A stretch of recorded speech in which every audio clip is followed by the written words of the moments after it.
go over here to advocate for that. Well, Coach, I think I have to start with the biggest question. Where did you get those dance moves? Because they've gone viral. It's a big hit in the 80s.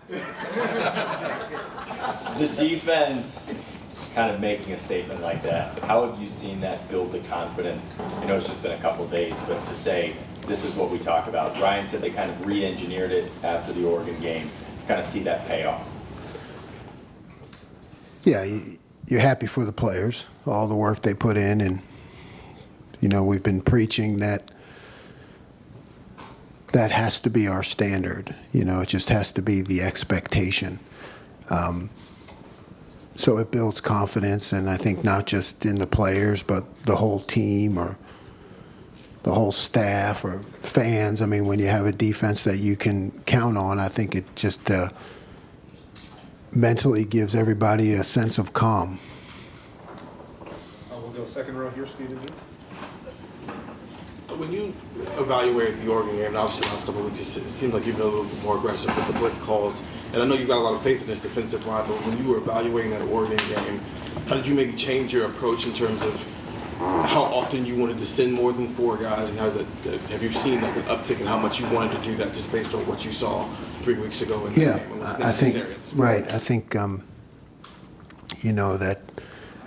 we need to keep finding ways to bring more pressure, and I think it was evidenced in that game, and we made a push to do it, and I think that's who we really want to be. Third row middle, Dan Hope. Jim, Ryan was saying that after the Oregon game, you guys had to almost kind of start from scratch in terms of your defense. What was that process like for you in terms of kind of re-engineering the defense after that game? It's just a process of going back to the basics, alignment. Things got out of whack in that game somewhat, and you're just trying to give the players every chance to succeed. So for me, it just all goes back to the basics. You can get yourself out of whack sometimes trying to match people up and get everybody in the right places and be perfect. And in that game, or really any game, we realized it's more important just to have guys with their feet set and ready to play when the ball is snapped. So it's really just back to basics. Front row, Dave Biddle. Jim, who's the second best dancer on the coaching staff behind you? No comment. I don't know. It's not. Yeah, I don't have a comment. I do have a serious question though. But Caleb Downs seems like he does a lot of things well. Obviously, is there if you had to pick one thing that he does the best, what would that be? He sees the play before it happens. I think he's got incredible talent, but then he's got the vision, and all the best defense players I've been around, they see it before it happens, based on the formation and then the film study, and it just gives him another leg up.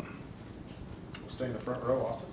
Jim, you may not care about this at all, and I don't think Cody probably does, but he wasn't named as semifinals for the Buckus Award. Does that surprise you?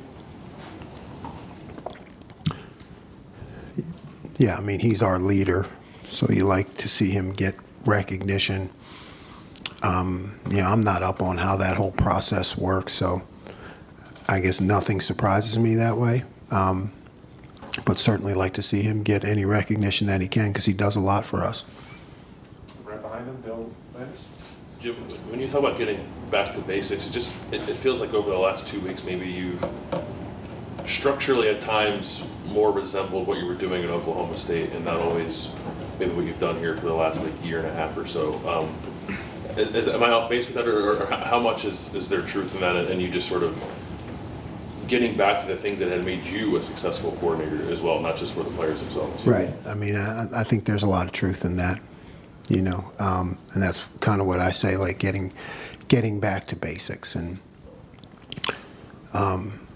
what works, what gives your guys the best chance to succeed, no matter where you're at in playing defense. So I think you're right to say that. Front row here, Joey Kaufman.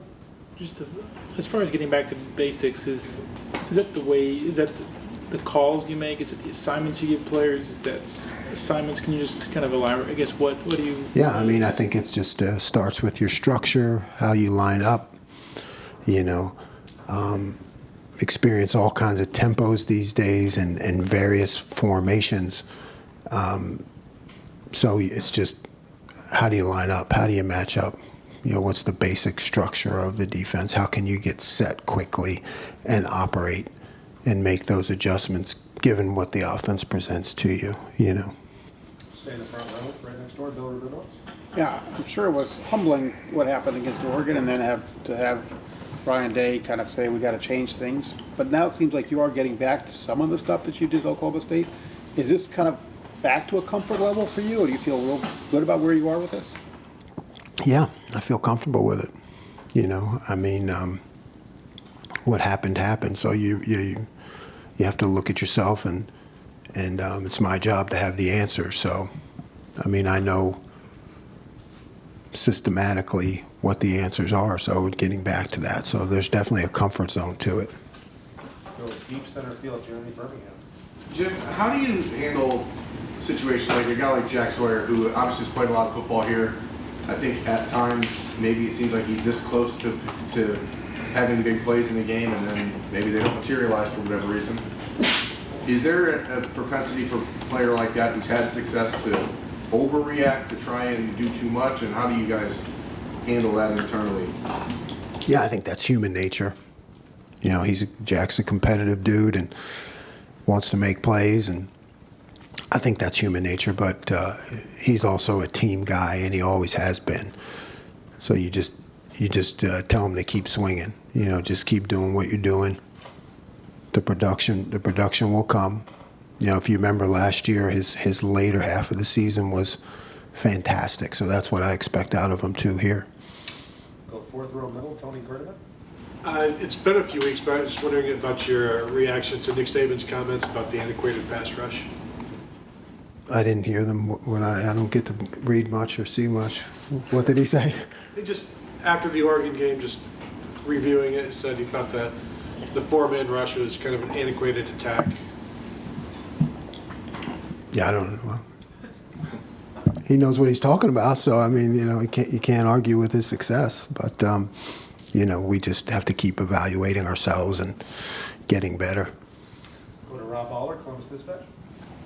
When you have a guy that makes a mistake, or is having a bad game, whether it's Denzel or you know, offensively, you know, throwing a pick six, how much can a coach get a guy to move on to the next play, and how much is that just the kid's wiring? I mean, do you work on that? Yeah, that's training. Yeah, you always go back to your training. You always fall back or rise up to the level of your training. So there's not much you can do with the heat of the game. You know, it happens in practice, and you coach them during practice. You know, because you can see instances all the time in practice where a guy kind of goes in the tank or he battles back, you know, so you just try to emphasize and show those examples during practice. But during the game, it's really a matter of how he's been trained, what he's done in practice. We're time for a couple more. We'll go to Dan Hopel on the Warriors. Oh, I already got it. I got you. Okay. Tim, go ahead. Yeah, thanks, Mike. Just two quickies. Number one, did the mitts work on Davis and Igbinosun? Because obviously he had the hold against him on the previous play, even though the guy made the catch, and then he makes one of the great plays you ever see in college football. Absolutely. I think it worked. Yeah, absolutely. The film tells you. Yeah. And he's still fighting all the time, you know, I mean, and you know, a penalty every now and then for a corner who's going to be up there throwing punches and fighting, that's part of the game. You know, you just don't want three of them. And in the fourth down play, in the magnificent goal line stand, was that just a pure example of preparation, like you talking about the window dressing coming in motion? He's not an eligible receiver. He's either, you know what I'm saying, your two safeties jump, the two primaries really on that play. Just take me through that. As you're watching it, are you going, yes, that's what y'all worked on? Absolutely. You know, that's 100% what you practice shows up in the game. And, you know, I think that's the benefit of two veteran safeties, you know, and knowing the situation and the call and what's going to happen. And, you did. Their reaction was spot on. I mean, they just jumped the right guys and took it away. And it's tough play in that situation because you're in there defending the run, and then you got to be able to cover those kind of routes. And they both did, yeah. I mean, Caleb made the play, but Lathan jumped that route quickly, which took that away, which I think is a big deal. Last one to Dylan right here. Is Kate McDonald one of the best game breakers you have along the offensive line? Do you believe that to be true? Yeah, I think so. I mean, he's a guy that, particularly when you put him in those situations where he's just like head up the center, you know, and his job is to just knock that guy back. I think he's showing to have the ability to really change the game and change the line of scrimmage. You know, so definitely a guy who's earning himself more playing time. Is he physically capable of playing more, or is he kind of in a spot where you just need him to play like a smaller amount of snaps so he's going to be as explosive as possible? Yeah, I think he's capable. You know, you just don't want to throw 50 plays on him, but you just try to ratchet it up over the course of time. All right, Coach, thank you. Thanks, Jim.